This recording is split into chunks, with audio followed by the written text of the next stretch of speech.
Texas volleyball drops the national championship match. Texas softball grabs a series sweep over Kansas. And the seniors are on one last time. All this and more coming up on College Crossfire. Yeah, let's do this. And their men's basketball team needs to stop social distancing themselves from fans. But now it has been overdone to death. Playing, don't stop believing. Bye-bye, Bucks. Bye-bye, Raptors.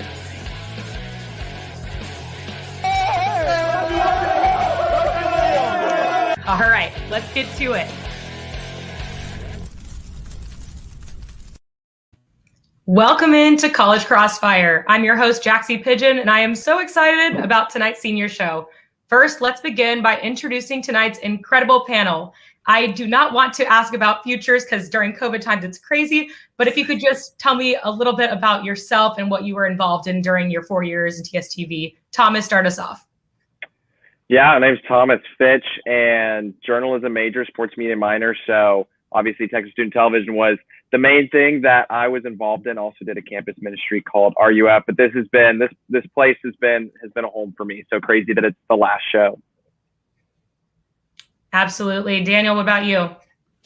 The time has come, hasn't it? I'm Daniel Shi. I'm RTF and Plan 2 major, senior, and has been sports director for a year. And yeah, just kind of sad. Will be my last time on Crossfire. Very sad too. But third base, we have Henry. Go ahead. Yes, so I am Henry Corwin, obviously also a senior. Throughout my time at UT, I've done a lot of student television, TSTV sports. I've also done some radio and some student newspapers. So I've kind of had my hand in all the pots of student media. But yeah, really glad to be on, kind of bittersweet. I would say this is my last time on, but I know in my heart that I will be back for an alumni show at some point. Yes, I love to hear it. I know. I hope so. And honestly, if I'm not host anymore, whoever is going to choose the panel next time. But we had a great alumni show, so I'm sure you will get your chance again. All right, guys, let's get to it. This past Saturday, number 4 Texas volleyball took on number 2 Kentucky in the national championship match in Omaha, Nebraska. Texas started off strong and led most of the first set to win that one 25-20. That was until Kentucky came back strong in the second set and cruised to a 25-18 set win. The following 2 matches were neck and neck with a couple of lead changes, but ultimately the Wildcats took the final 2 sets 25-23 and 25-22 and took home the first national championship title in program history. Although both teams had dominant performances in this match, what could Texas have done differently in the national championship game? Thomas, start us off. Gosh, I mean, I really don't know if there was much they could have done differently. Obviously, there were some service errors. You look in the final set, but when I watched this game, it was just 2 good teams going up against each other. Kentucky just had it a little bit more together on the defensive end. I don't think there was much they could have done differently. I think they just came against a slightly better team. All right. Thomas says not much different, but just a little bit better from Kentucky. Daniel, what about you? I agree with Thomas, and I asked Jared Elliott the same question in the press conference, and I'm going to go with the expert opinion on this one. He said Kentucky beat Texas fair and square, and I'm not going to go out there and pretend I know more volleyball than Jared Elliott. And just again, like Thomas said, watching the game, Texas had the first set, but the next 3 sets, some of the score looks really close, but Kentucky really controlled all those sets. And Jared Elliott said they tried everything. They tried different schemes. They tried different offenses, and very limited amount of those changes had worked. So in terms of on the court on that day, I don't think much could have been done. And Kentucky was just better. All right, Daniel, along the same lines. Henry, got anything different for us?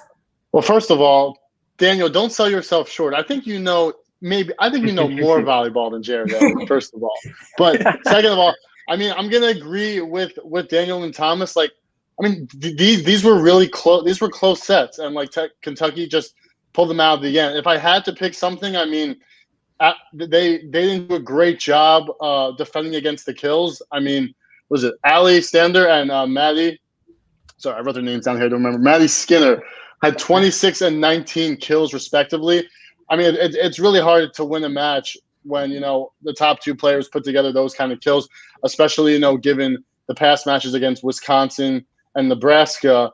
The top players on their teams didn't even crack 20 kills. So I mean, that's the only thing I could think of. But yeah, like these guys said, it's two really good teams, and someone had to lose. Absolutely. I think we're all kind of on the same page here in terms of both these teams were pretty incredible. I mean, there were a few things that, you know, with errors that happens, but time and time again, Kentucky they never fell down in the entire time, except for the first set, clearly. But I mean, at this point, there's not much, like Daniel mentioned, that Jarrett Elliott could do. So you're all going to start off with 3 points on this one. Next up, Texas baseball was on a 16-game win streak heading into their series finale against Oklahoma State in Stillwater. The two teams played a doubleheader on Saturday, and the Longhorns came out on top in both of those games, 4-3 and 5-2. Unfortunately, on Saturday, they couldn't complete the series sweep and snap their win streak, falling 7-3 to the Cowboys. Texas baseball, the Longhorns will be at home this weekend to take on the Texas Tech Red Raiders. And Texas has 2 conference series sweeps and hasn't been swept this season. And Tech has 0 conference series sweeps and also hasn't been swept in conference play this season. So do you think Texas will be the first Big 12 team to sweep Texas Tech this season? What are your, guesses on what's going to happen in this game? Daniel, start us off. Well, I think it will be a very, very interesting matchup. Texas Tech has a high power offense. They lead the Big 12 in slugging percentage, and Texas have one of the best pitching staffs in the league, probably the best pitching staff in the league, having the lowest ERA in the Big 12. So it will be one of those high power offense versus a very good defense kind of matchup, and I think it will be very, very interesting. That being said, will Texas sweep the Red Raiders? Texas hasn't swept a Big 12 ranked opponent, and Tech is ranked 11th. And so I think it will be a very tough task. That being said, Texas is at home, so they do have that advantage. I just think that this will be a very, very cool matchup, a very interesting one for college baseball. And I think that if this pitching staff can hold this Tech offense to a reasonable amount of runs each game, then that means that your best is better than their best, and I think that means Texas should pull out on top this weekend. Sure, and you mentioned the strong pitching staff by Texas. I mean, Tech also has some good pitchers on that end too. With they had one of them, I think, had 7 solo shutout innings. So that'll be interesting. Henry, what do you think? Well, I mean, they certainly have the talent to sweep Tech. Like Daniel said, they have great pitching, and good pitching usually beats good hitting. However, it's not easy to sweep a team. I mean, to win 3 straight games is not an easy thing to do in baseball. Baseball is a sport designed where even the best teams lose 1 out of 3 at least to the worst teams most of the time, or at least like half or close to the majority of the time. But I would say that for these two teams that are pretty evenly matched, I think it's going to be really hard for Texas to win 3 straight games against Tech. All right. Henry says not the sweep. Could be still some success, but not all 3. Thomas, what about you? I really want to disagree, but I just can't. I mean, obviously the Horns have won, I believe, won 14 of the last 15 games that they've played. But like y'all have said, a sweep is so hard, and especially against a team like Tech. I think coming off that loss on Sunday, I think still the team can get the win. I think that's very possible. But the sweep, there's too many good players on both sides. I just don't think it's possible. It will be an interesting matchup. One of their tougher opponents over the last, few weeks are starting to play people at the top. So yeah, it'll be an interesting one. I hope that Texas can continue on their win streak, but making 3 will be hard. But on this one, I'm going to give 3 to Henry and 2 to both Daniel and Thomas. Next up, speaking of sweeps, Texas softball got a series sweep this past weekend over Kansas in Austin. Saturday's series opener, Texas took 8-1. In Saturday's second game, the Longhorns won again 10-1 in 5 innings. And then in the series finale on Sunday, the Jayhawks put up a good fight, but Texas still came out victoriously, taking that one 10-8. the Longhorns have 2 regular season series matchups remaining against Oklahoma State and Baylor. This weekend, number 9 Texas will take on the first of the 2, number 11 Oklahoma State in Austin. For one of Texas's more competitive conference matchups, with Oklahoma State being number 2 in the conference right now, which player on Texas needs to step up in order to help them against OSU? Henry, start us off. Well, I think in general, they kind of just need to continue doing what they're doing. I mean, they've won 4 straight games. I know some of them have been, kind of close. But, I mean, they're playing well. They're playing pretty well recently, and congrats to Lauren Burke, who won the Big 12 Conference Player of the Week. What's key is that they've officially been confirmed that Ariana Adams is no longer with the team. She's a pitcher who had a 1.66 ERA thus far, and she threw a no-hitter in late March. So she's definitely going to be a big loss, obviously, with Miranda Ellis, also, not in the rotation this year.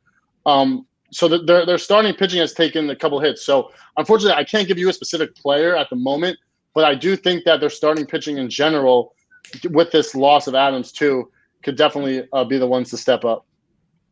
Yeah, some loss of some young talent on this Texas side. What about you, Thomas? What do you think? Yeah, Henry, you bring up the starting pitching. For me, it's Shea O'Leary. The way she's played this season, 10-2 as a starter, she's done incredible. And so, you bring up those injuries, she's gonna need to step up and just keep doing what she's been doing and give the offense space to put up some runs and pull out wins. And so I think at the end of the day, for this series, she's going to really have to be the player to do it. Absolutely. Definitely, like we said, pitching wins games most of the time. So what do you think, Daniel? Well, again, this is a very, very interesting match. I think in the Big 12, OU has established himself as in its own tier. And so the next tier will be Texas and Oklahoma State. Oklahoma State hasn't played OU yet, and they already have 1 loss in the Big 12. If you take the 3 losses to OU that Texas has, Texas is undefeated in the Big 12. So it is a very close matchup. Texas is at home again, so we do have the edge there. That being said, this is a team that's built on offense.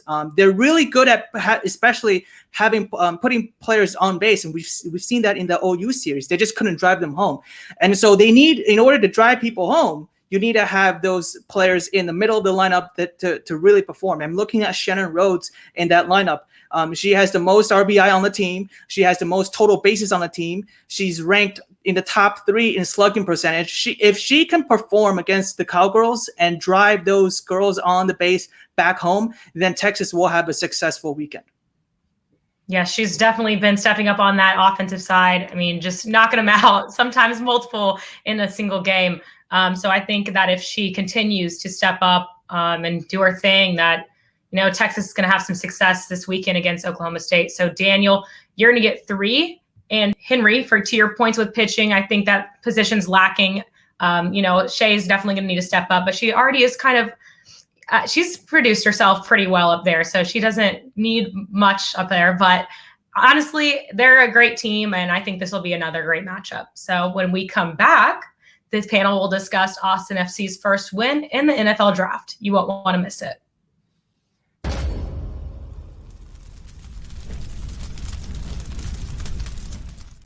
Men's basketball looks for a key win against Iowa State.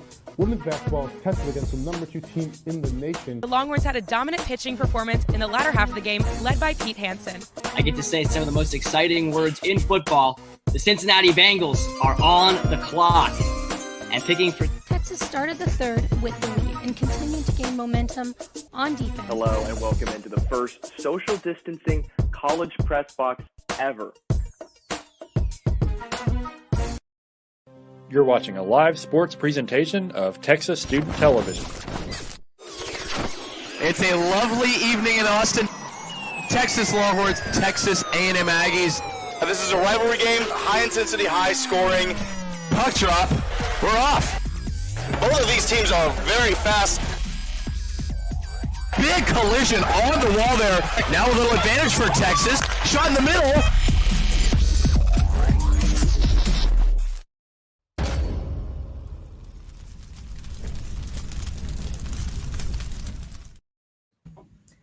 Welcome back to College Crossfire. Let's take a look at the scoreboard. We have Henry with 7, Daniel with 8, and Thomas with also 7. Now, let's jump right back in. This past Saturday, Texas football was back, I guess, having their annual orange and white spring football game at UK. Don't say that again. Led by quarterback Casey Thompson, held the white team scoreless and led 6-0. In the second quarter, the white team led by quarterback Hudson Card came back strong, scoring 13 points and leading 13-9 at the half. In the third, Orange put up 3 more, but White scored 7. In the fourth, neither team scored, handing the white team the 20-12 victory. With new faces on the player side and the coaches side, there was a lot for Texas fans to be curious about. So now, after watching this game, what stood out to you that you look forward to seeing in action this upcoming season? Thomas, start us off. I think the thing that stood out to me the most, or at least what I'm most excited about, is looking for Jordan Whittington to finally be healthy for a full season. Coming out of that state title game where he just set all sorts of records, there's been so much excitement around him, and then he's just been bugged by injuries. And so even in the few snaps that we saw him, he looked so electric in the spring game. So I'm so excited. Hopefully, if he can stay healthy for a full season, he's going to be a force on the football field. The receiver room needs that dynamic, athletic playmaker that he is. So if he can stay healthy, I look forward to seeing what he can do all season long. Yes, he definitely had some great moments out there. It was fun to watch. It was hard watching your own team playing against each other, but it's fine. Daniel, what about you? Yeah, I'm just staying in the receiver room. I'm going with Kai Money. He has the most amount of yards among receivers on Saturday. And remember, that was a slow offensive day. Both offenses didn't produce a ton of yardages, and Kai Money finishing the game with 79 yards and with the game with a long of 23 yards, the longest catch of the game, not the season just yet. And with him picking up with that amount of yardage in that sort of game, I think that erased a lot of questions in terms of how good the receivers will be. And I think for Texas fans, they can rest assured for the spring, the summer, that the receiving core will be very good for these two quarterbacks who it looks like they'll be battling it out throughout this offseason for that number one job. Yes, definitely a great option. And like you mentioned, offense was kind of slow on both sides. So for him to put up those numbers with that being said, it's pretty good too. Henry, what about you? So what stood out to me, beside Cameron Dicker making a 58-yard field goal, yes, which was absolutely incredible, what stood out to me was the play of Deshaun Jameson. He had 2 picks, including one for a 92-yard return touchdown. I famously said on a Crossfire show, in addition to what you saw in the intro about socially distancing the basketball team and fans, I also said that the corners need to stop socially distancing themselves from the opposing receivers. So I think that Deshaun Jameson could definitely be a big piece to kind of sew up this Texas secondary, which has been a big weakness for them the past couple of years. Absolutely. And all of these were great things that we saw. I mean, like I said, it's kind of hard when you're like, woohoo, both sides win. Everyone's winning. But I think with this, like, new players, new faces on, like I said, players and coaches side, it's very exciting. But I'm going to have to give this one to Daniel. Kai Money, he's one of those that's he's kind of like a hidden gem, and like he's been showing out, and now everyone knows his name. I love it. So Daniel, you're going to get the points on that one. Next up, on Saturday night, after dropping their first ever match against Los Angeles FC 2-0 last weekend, Austin FC made history, scoring the team's first goals and taking home their first win. They took on the Colorado Rapids at Dick's Sporting Goods Park as part of their 7 road matches. The Rapids led the match 1-0 at the half, but Austin dominated the second half, scoring 3 goals within 12 minutes. Diego Fagundes scored first at the 60-minute mark, and he was followed by Cecilio Dominguez once at the 67-minute mark and another at 71-minute mark. Colorado didn't score again and then handed Austin FC the 3-1 win. So what would you say was the biggest improvement from match 1 to match 2 for Austin FC? Daniel, start us off. I just want to preface my comparison by saying, LAFC and Colorado are not at the same tier in terms of the MLS. LAFC has been very, very good, and Colorado seems to be in those middle of the pack. That being said, Austin FC being the newcomers of the MLS, getting their win on the road 3-1 is very, very impressive. And I think the biggest improvement I saw was just on the offensive side. I mean, Austin actually had the upper hand in terms of possession percentage in LA. And they did not reflect that in the goal count. You go to Colorado, you fall behind 1-0, sorry, at halftime, and then in the second half, you come back and then you score 3. I think the fact that the team finds the rhythm, the offensive momentum, and whenever you're the first team, you play their first official game, you're always nervous for that first goal, and then you score your first goal, then the second goal comes, and the third goal comes. I think just the fact that the offense was able to find rhythm and find the momentum, and as early as in the season, and like in franchise history, I think that was really, really impressive to see. Just some momentum building. Once you got the first one, they got it rolling. It was ready to go. Yeah. I love it. Henry, what about you? Yeah, I think Daniel hit the nail on the head. What I saw the most was their ability to control the tempo and to keep the ball on the other side of the field offensively. I mean, I know it's pretty simple, but when you can keep the ball on that side of the field, usually you'll win more than you lose. So their ability to control the tempo that way and stay in control of the possessions and time of possession was what I saw. Sure. Thomas, what about you?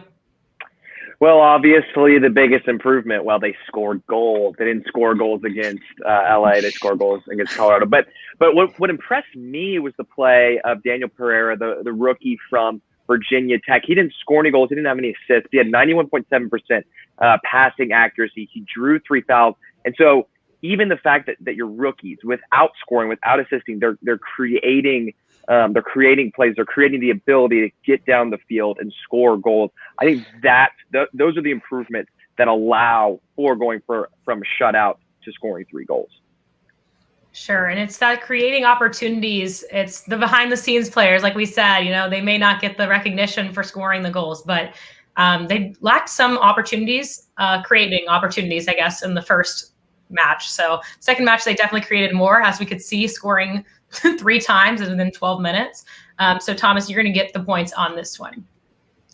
Next up, the 2021 NFL Draft begins tomorrow at 7 p.m. and will continue into Saturday. The first round will be tomorrow, second and third rounds will be Friday, and then the final 4 rounds will be on Saturday. There's been a lot of certainty around the picks for the Jacksonville Jaguars and New York Jets, but there has been a lot more uncertainty and more names being thrown out for who the San Francisco 49ers will take at number 3. Just last month, the 49ers GM traded their first and third round picks for 2 future first round picks to Miami, which moved them to number 3 overall. So tell me, if you are in the 49ers war room, who do you tell them to take at number 3? Henry, start us off. Well, I know they'll definitely listen to me if I'm in there. But listen, I'm actually of the opinion that I think they should give Jimmy G another run, another go at it. But given the noise about how there's a good chance he's going to be traded and they're going to take a quarterback, I think kind of the damage has been done. I think, you should trade Jimmy G at this point and start fresh. So I like Trey Lance. I mean, I think, he has maybe the highest ceiling in this draft outside Trevor Lawrence, maybe even including Trevor Lawrence, I would say. And I really like his ability as a dual threat quarterback to kind of fit in this 49ers system. So I'm going to go with Trey Lance at number 3 with the 49ers cap. All right. Trey Lance out of North Dakota State. Okay. Thomas, what about you? Yeah, I think it's pretty clear that the 49ers are going to take a quarterback at this 3 spot. The question is who, and to be completely honest, I think it's a toss-up. I feel like every day on Twitter you see a different person saying, oh, Justin Fields, how can you say that? Oh, Mac Jones, how can you say that? I think Mac Jones is the guy to go with. I just think he's the guy who played the most this past season. Justin Fields had a shortened season. Trey Lance obviously saw very little of him. And so Jones we've seen more of him. And at the end of the day, he's got the ring. And so he knows how to get things done. I know his pro day tape didn't look good, but I think he's the guy they need to go with. Mac Jones, we know what kind of talent comes out of Alabama. So love to see it. All right, Daniel, what do you have for us? It's exciting to be the deciding vote out of the 3. I just read early, like like 20 minutes ago that somehow Jimmy G is negotiating with the Patriots, and somehow that he will be dealt to New England, which is a rumor. But as long as Jimmy Garoppolo is in that quarterback room at the start of the season, I think you go with Trey Lance, because it seems like Trey Lance has a higher ceiling and more of a developmental guy. And right, if you have Jimmy Garoppolo, he might not be the second coming of Tom Brady, but he is a Super Bowl quarterback. He is one that with experience, and you can afford to have somebody sitting behind Jimmy Garoppolo to watch for a year or two. And even if Jimmy Garoppolo gets hurt, you can have Trey Lance to come in and play a couple games to get his feet wet. So I think that Trey Lance is a better option for San Francisco, seeing that how they have developed a Super Bowl caliber system plus a very good quarterback in the locker room. Sure. So we've kind of established that they are lacking at the quarterback position. They're going to go for a quarterback. We'll see if that comes true. But I'm going to have to give this one to Henry. I think, Trey Lance, he's going to be, I mean, like you said, Daniel, too, it's going to be a good call. But in terms of Jimmy G, they could give him another run. They couldn't. But Henry, you're going to get the points on this one. And coming up next, it's rapid fire here on College Crossfire. You won't want to miss it.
Sports Show, the premier sports talk show on the 40 acres. We're back.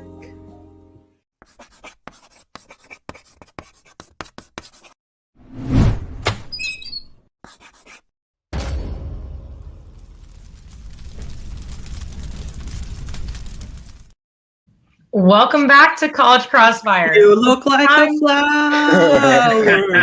It's time for rapid fire. I know we had 2 stars out of our panel so far. So Henry, you start another one. It's fine. But in this round, points are worth double, and that means it's still anybody's game. So before we jump back in, let's take another look at the scoreboard.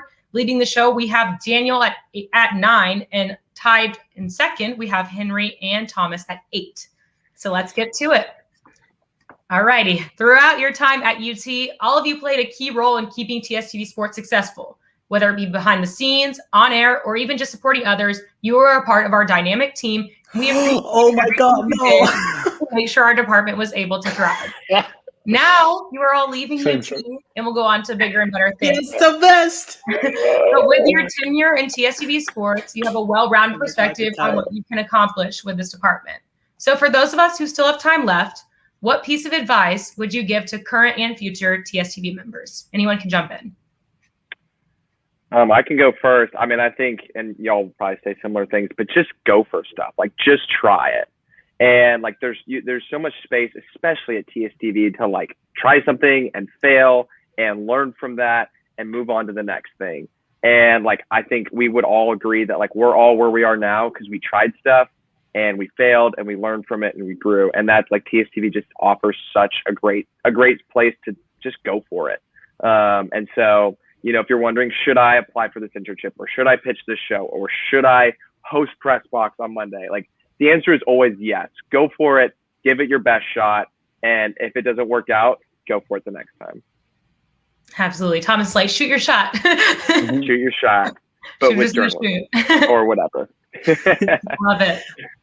My advice would be just to ask questions, even like not just in the department, but when you're covering, because we haven't covered football games or games in like a year and a half, but like so it will be y'all's first time going out there and going to stadiums. Don't afraid to be asking people at the stadium where you should go, what you should be doing, what you can film or you can't, because you'd rather like ask rather than be at the wrong place at the wrong time. And especially the local media people, they're very nice to you. They will be very nice to you. They will see that you're a student. They know who the student media people are, and they'll be very happy to help you out. And probably even if you have a SD card that may or may not be working. I asked Joe at Fox 7 one time, like, can you try this SD card for me? They're all very, very nice people. So don't be afraid to ask questions. They will most likely than not have good answers for you. Absolutely, I can attest to that too. Henry, what about you? Yeah, so definitely what Daniel said by asking questions. Great advice. I 100% agree. I want to echo more of what Thomas said, though, in terms of trying new things. So first of all, yes, the answer is always yes. Try this, try that, do this, do that. But more specifically, if you have an idea of something that hasn't been done before in like TSTV, like a new show, a new segment, a new type of package, pitch it and go for it. Because one of my biggest regrets at Texas was, and some of you might remember, but I had an idea for basically like a kind of skit / commercial that I would make what I want to make with Texas athletes. And I had this idea from my first semester as a freshman.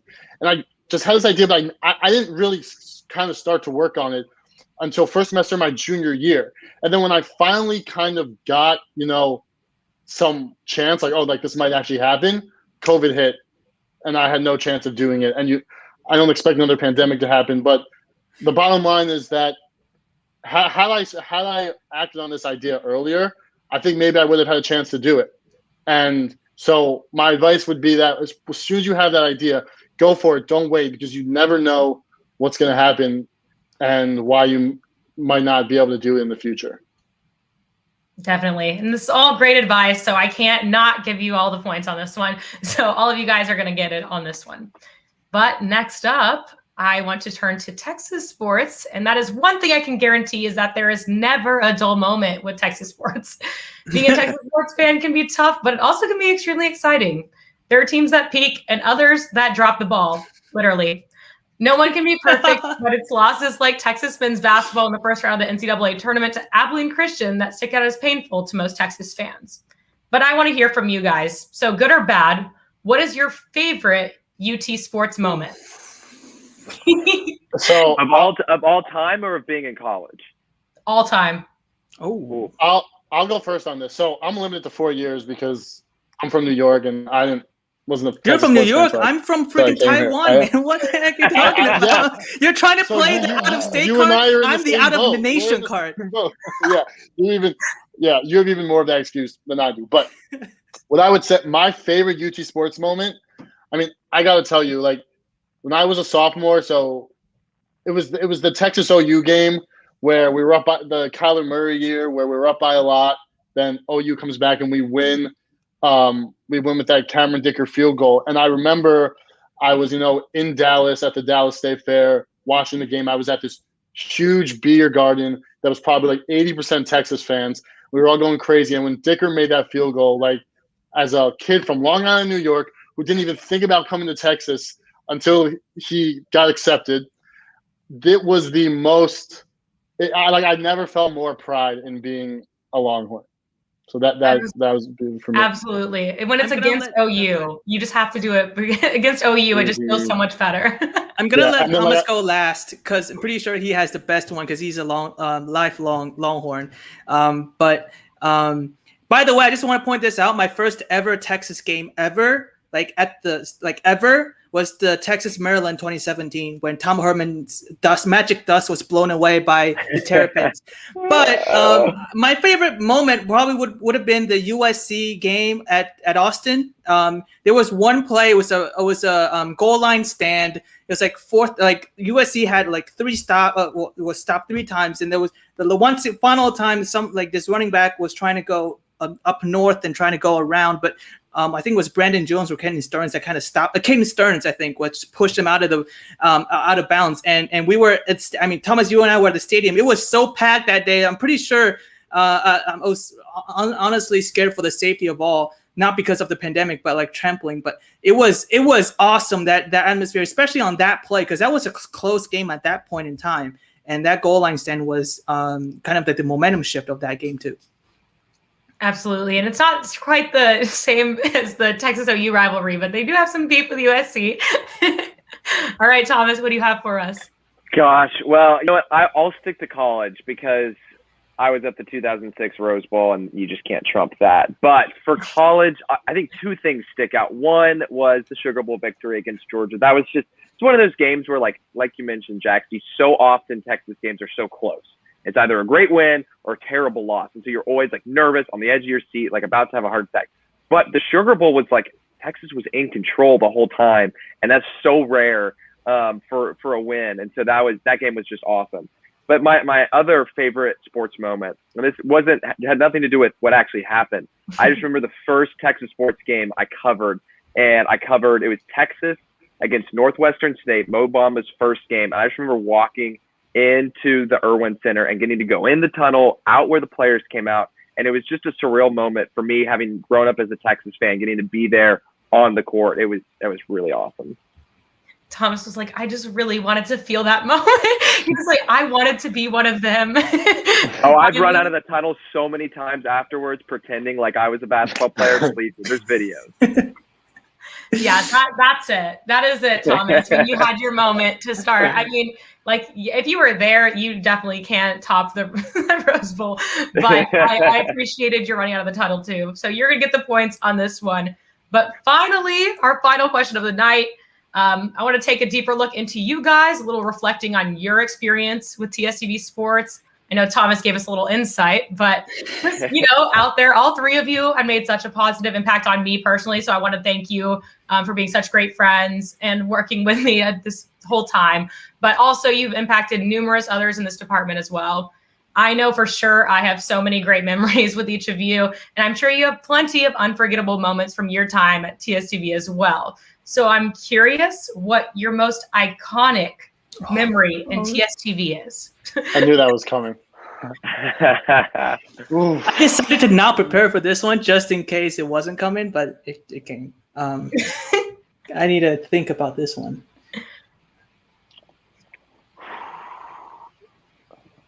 Okay, I'll go first. My most iconic memory. Well, okay, 2. I have 2. Sorry, I've gone with 2 for both of these.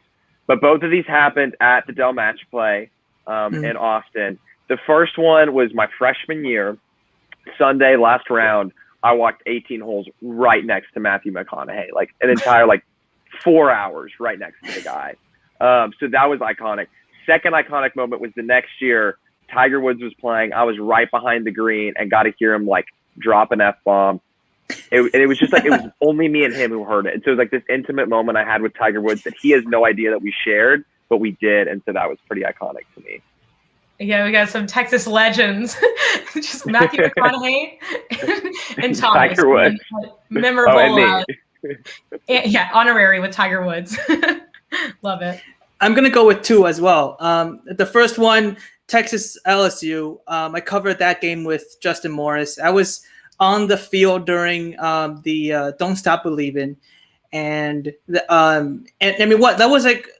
was definitely out of the attendance of that game was definitely out over the capacity. So that just watching it down on the field safely, not have to worry about being trampled by other people, and also just watching the flashlights for Don't Stop Believing. That was That was really, really cool. And then the other one was Texas Baylor women's basketball. Thomas, you and I's first year, but that was when we were really competitive against Baylor. Mm-hmm. And there was one shot at Brooke McCarty at the end of the third quarter. I think we were down at most like 15 in the third. But then we came back, and then there was one 3-point shot when she just kind of like ran, and then she was running out of time, so she just tossed it up. And while she was running, and switched into the basket, and then the entire Frank Irwin Center just exploded. Like that's probably the loudest Frank Irwin Center has been for a women's basketball game, because it was Baylor, and then it was the one that closed the lead to like 6, so it was a competitive game. And we were just waiting for that moment for Texas to finally get over the hump. And that shot was really amazing, and the reactions was even better. Daniel's reactions. It's very reaction based for Daniel. These are his iconic memories. Henry, what about you? So I would say, well, first of all, I would say my going on Crossfire for the Halloween shows. I think I was on almost every one, maybe 3 or 4. Spider-Man. Those are just super fun. Dressed up as Spider-Man. I dressed up as Hoodie Mello. I the whole 9 yards. So those were all super fun. I think my most I don't know if this is iconic, but my favorite memory was, remember one time we did right before OU weekend last year. We went right on the corner of Abel's. I know Thomas remembers this, and Jackson was there for that too.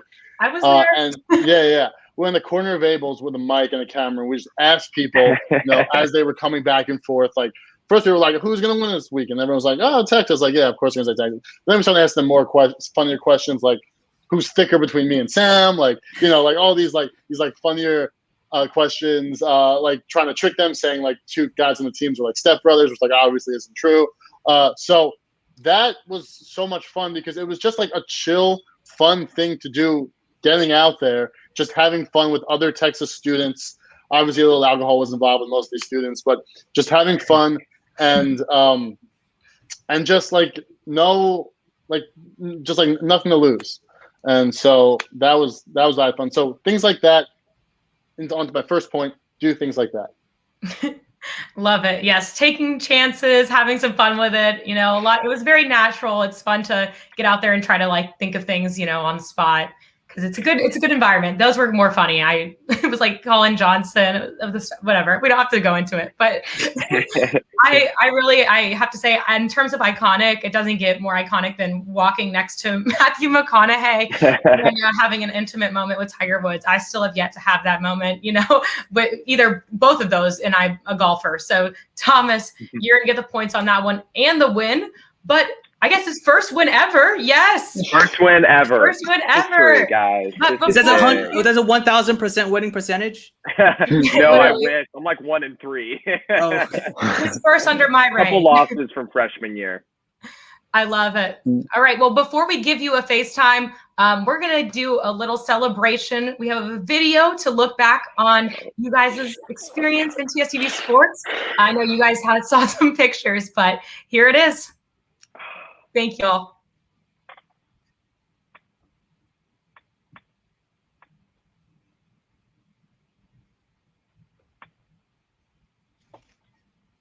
Oh. John, I think there's no audio.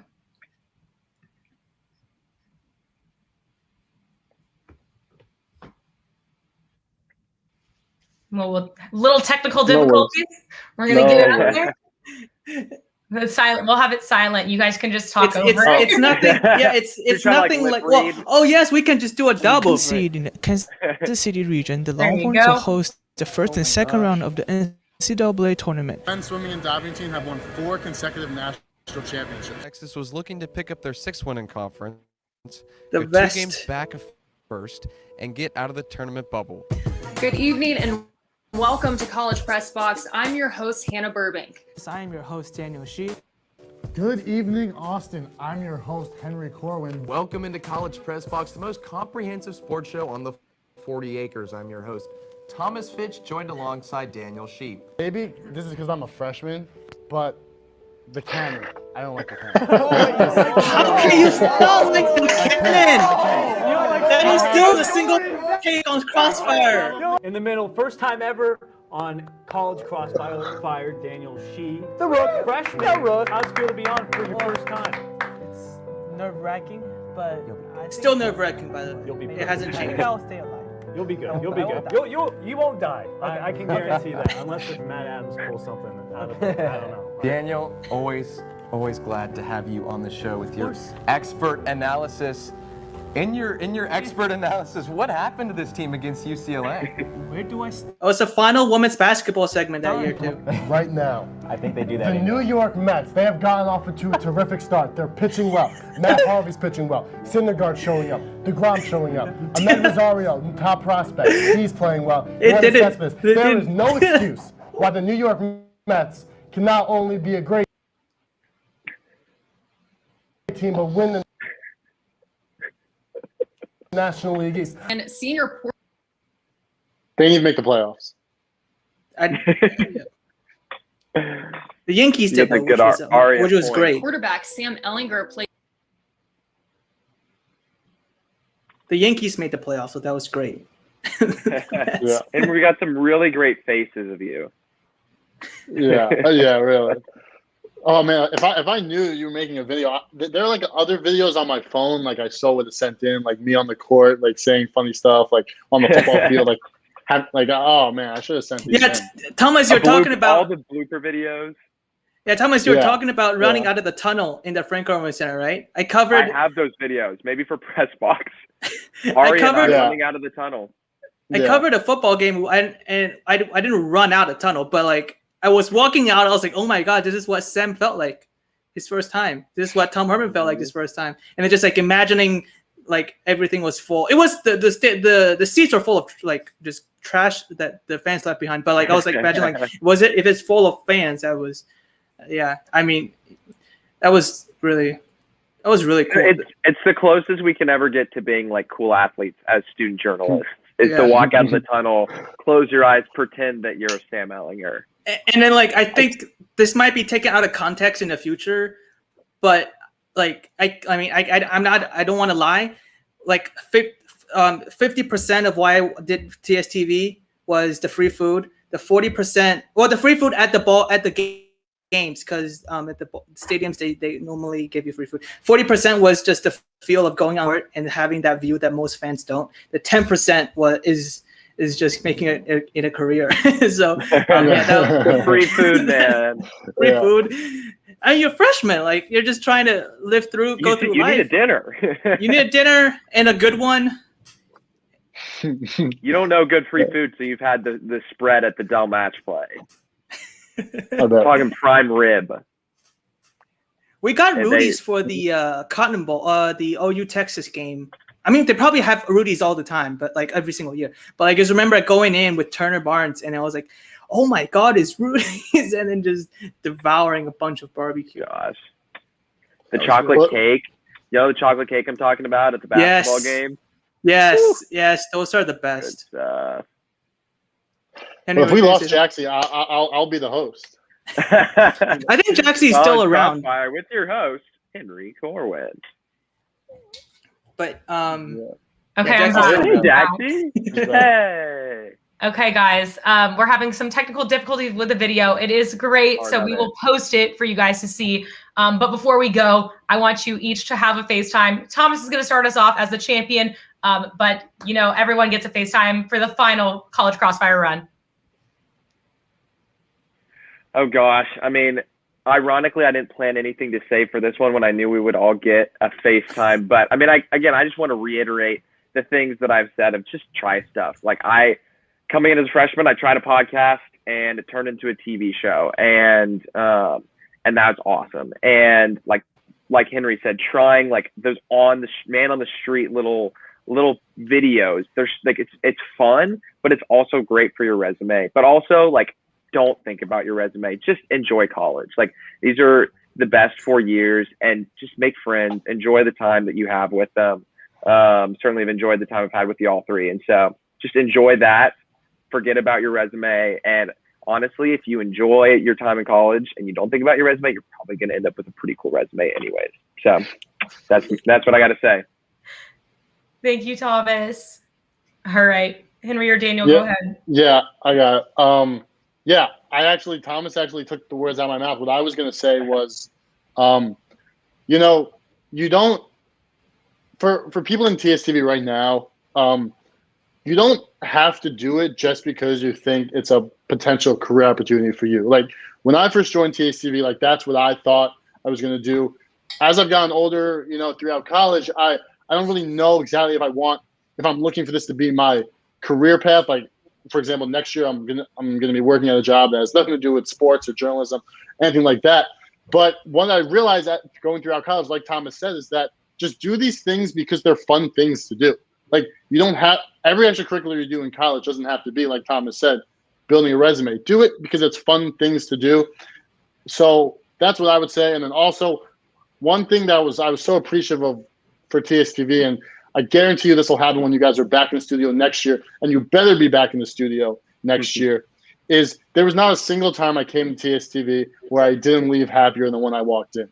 It was always so great. The community is one of a kind. It's really a shame that, you know, it was online for the whole year and some of the newcomers didn't get to experience it. But the camaraderie and community in TSTV is amazing. So that was what I appreciate the most. Love it. Absolutely. I feel the same way. I call it my home away from home. Yeah, I mean, I just first of all need to thank my parents. I never thanked my parents on TV yet, and I really owe them a big one. I know out of all the places between Asia and the States, you know, they just happened to allow me to attend a school here, and it just happened to be in the University of Texas. And out of all the school I applied to, like Texas is probably one of the very few that would have a huge sports program with a big student TV station like this one, and the fact that my parents went out of their way since I was a kid to raise me, allow me to grow up in a place where English is the predominant language in the school, and allow me to grow up, and then allow me just pursuing my dreams as a being involved in sports media and covering sports and stuff like that. And now kind of like going back and circling back to right now I'm helping managing the social media for the Taiwanese Baseball League, and just kind of circling it around. That was just the opportunity to have this. It was definitely not given, and definitely not something that was written immediately when I was born. So the fact that my parents went out of their way to allow me to have this platform and this opportunity was amazing. And the fact that I get to know you guys, every one of you, all the alumni, all the people that already have graduated, and all the people in TSTV right now, and especially the ones that are on the screen right now, Henry, Jaxie, and Thomas, especially Thomas. I need to thank you very much for helping me get used to the American life, especially my first year. You were a very, very good friend, and still a very, very good friend of mine. Just a lot of people to thank, and a lot of stuff that I need to feel. I feel very gratified about in the last 4 years, especially at TSTV. Absolutely. I seriously cannot thank you guys enough for your friendship and all that you did for TSTV Sports. We wouldn't be as successful as we are today without all of you three. I seriously can't thank you enough. Thank you for your advice, your time. I wish you guys the best of luck in all your future endeavors. I look forward to keeping in touch and, you know, seeing all the amazing things that you will continue to do. So thank you. And thank you guys for tuning into tonight's senior edition of College Crossfire. Make sure to join us next week at 9 p.m. for the College Crossfire Tournament of Champions to see who will win the tournament this year. Don't forget to follow us on social media at TSTV Sports on Twitter and Instagram. Lastly, be sure to wake up with a One Note Sports Show Friday mornings at 10 a.m. From all the panelists in our virtual studio and our virtual master control, I'm Jaxie Pigeon. Have a wonderful evening.